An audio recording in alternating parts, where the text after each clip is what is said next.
अखिल भारतीय अधिवक्ता कल्याण समिति की तरफ से आज पटना हाई कोर्ट के बार काउंसिल में एक बैठक बुलाई गई थी, जिसमें राज्य कार्यकारिणी की बैठक थी, जिसमें तमाम वकील मौजूद थे। इस बैठक के बाद से यानी अखिल भारतीय अधिवक्ता कल्याण समिति के जो अध्यक्ष हैं धर्मनाथ प्रसाद यादव ने प्रेस वार्ता किया है। प्रेस वार्ता करते हुए उन्होंने बार काउंसिलिंग को लेकर के कई सवाल उठाया है। साथ ही उन्होंने जिस तरह से के कई नियुक्तियां की गई उसको लेकर के, चुनाव को लेकर के, साथ ही मुजफ्फरपुर में वकीलों की बैठक को लेकर के क्या कुछ कह रहे, सुनवाते हैं आपको। तो रणनीति के बारे में दो लाइन आपको कहें कि कमेटी ने यह निर्णय लिया है कि अगले नवंबर के 23 तारीख को 23/11/2024 को मुजफ्फरपुर के अधिवक्ताओं के आग्रह पर मुजफ्फरपुर में एनुअल कॉन्फ्रेंस का डेट तय किया गया है। उसमें यह भी तय किया गया है कि तमाम समस्याएं जो आई हैं उभर करके आज की मीटिंग में या इसके पहले की मीटिंग में, उन समस्याओं पर समाधान की दिशा में पहल किया जाएगा और जो जिस स्तर की लड़ाई होगी उसका संघर्ष भी किया जाएगा। उसी संदर्भ में ये बात आई कि वर्तमान परिस्थिति में जो बिहार स्टेट बार काउंसिल अभी रन कर रही है, ये बिहार स्टेट बार काउंसिल की स्थिति क्या है, उस स्थिति के बारे में एक लाइन स्पष्ट करना चाहूंगा। इसमें समिति ने गंभीरता से विचार किया है कि 2023 बिहार स्टेट बार काउंसिल चुनाव 2023 में मेंबर्स के चुनाव किए गए। 20/12/2023 को चुनाव हुआ बिहार स्टेट बार काउंसिल के मेंबर्स का, और चुनाव होने के बाद से जो कुछ चुनाव में गड़बड़ियां थी, उन गड़बड़ियों को लेकर जब बात उठी तो चुनाव जो है सो हुआ, लेकिन चुनाव के परिणाम को गजट करने से रोक दिया गया। और ये रोका गया 7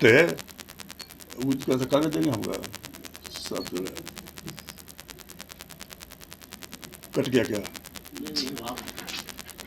2024 को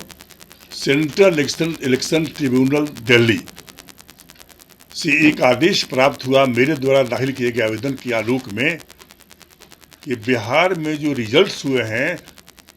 मेंबर्स का, जो 20/12/23 को चुनाव हुआ था, इसका बजट प्रकाशन रोक दिया गया, स्टे कर दिया ट्रिब्यूनल ने। अब स्टे करने के बाद से कानूनी स्थिति ये बन जाती है कि जैसे ही स्टे हो गया गजट, वैसे ही बिना गजट हुए रूल 48, 1, 2 और 3 के मुताबिक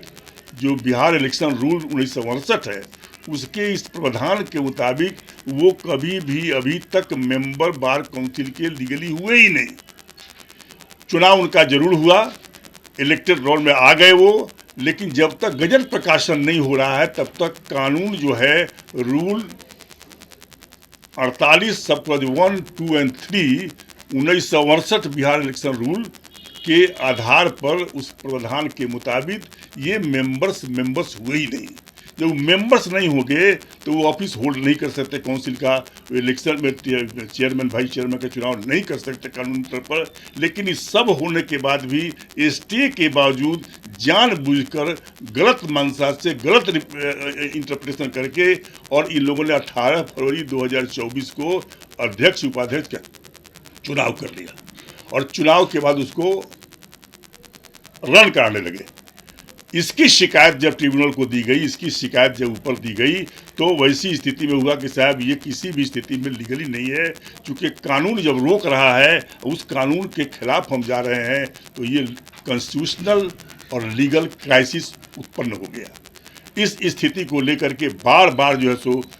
आग्रह किया जा रहा है। न्यायालय में मामला लंबित जरूर है, ये महीना सब्जुडिस है, लेकिन इस बीच में इन लोगों ने cunningly Bihar state bar council के एक माननीय सदस्य श्री जितेंद्र कुमार सिन्हा साहब हैं, उनके माध्यम से एक आवेदन पत्र दिए गए ट्रिब्यूनल के पास में कि जो स्टे किया गया है उसे कृपया वैकेट कर दिया जाए। और उसकी कॉपी कनिंगली मैंने इसलिए कहा कि उसकी कॉपी देनी चाहिए थी आवेदक को, प्रथम पक्ष को, उसकी कॉपी नहीं दी गई, जानकारी नहीं दी गई। लेकिन 21 सितंबर 2024 को जब ये बहस हो रहा था ट्रिब्यूनल के पास, तो वहां पता चला कि इन लोगों ने एक दरखास्त दे रखा है स्टे वैकेट करने के लिए। उस पर सुनवाई के बाद ओपन कोर्ट में ट्रिब्यूनल के चेयरमैन जो हैं जस्टिस राजेंद्र मेनन, जो हमारे यहाँ पहले चीफ जस्टिस हुआ करते थे, वही उस ट्रिब्यूनल के अभी चेयरमैन हैं, उन्होंने उसे आउट एंड आउट रिजेक्ट कर दिया उनके स्टे वैकेट वाले पिटीशन को।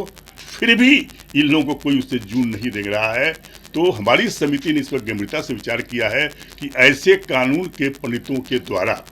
यदि कानून का हनन किया जा रहा है, यदि कानून को छियालर किया जा रहा है, कानून को ताखे पर रखा जा रहा है, कानून को नहीं माना जा रहा है, ऐसी परिस्थिति में समिति चुप नहीं बैठेगी। वो निश्चित तौर पर इसके संघर्ष की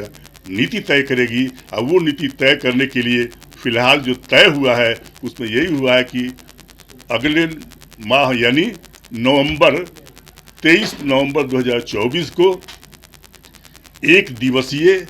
कॉन्फ्रेंस के रूप में मुजफ्फरपुर विधिमंडल में ये मनाया जाएगा। वहाँ के लोगों का आग्रह किया है, इसे स्वीकार कर लिया गया है। और वहाँ इन तमाम समस्याओं पर जो काउंसिल में उत्पन्न हो गई है समस्या, उस पर वकीलों की समस्या, उस पर जजेज की कुछ समस्या है, उस पर लिटिगेंट्स की समस्या है, उस पर उन तमाम समस्याओं को इकट्ठा करके उनके समाधान के दिशा में पहल किया जाएगा। तो आपने सुना किस तरीके से धर्मनाथ प्रसाद यादव, अखिल भारतीय अधिवक्ता कल्याण समिति के अध्यक्ष, उन्होंने साफ कहा कि मुजफ्फरपुर के वकीलों के आग्रह पर हम लोग 23 नवंबर को वहाँ पर एक बैठक होगी। तमाम जो समस्या है, चाहे बार काउंसिल में चुनाव को लेकर के या वकीलों की समस्या को लेकर के या जजों की समस्या को लेकर, तमाम जो एक एक चीज़ें हैं, यानी एक एक समस्या को लेकर के हम लोग वहाँ पर 23 नवंबर को बैठक करेंगे। साथ ही तमाम जो उन्हें बिंदुओं पर बात किया, किस तरीके से चुनाव आयोग में जो मामले चल रहे हैं, यानी बार काउंसिलिंग को लेकर के बताया। साथ ही जिस तरीके से अध्यक्ष और उपाध्यक्ष को लेकर उन्होंने सुप्रीम कोर्ट में बातें कहा कि जिस तरीके से अनैतिक तरीके से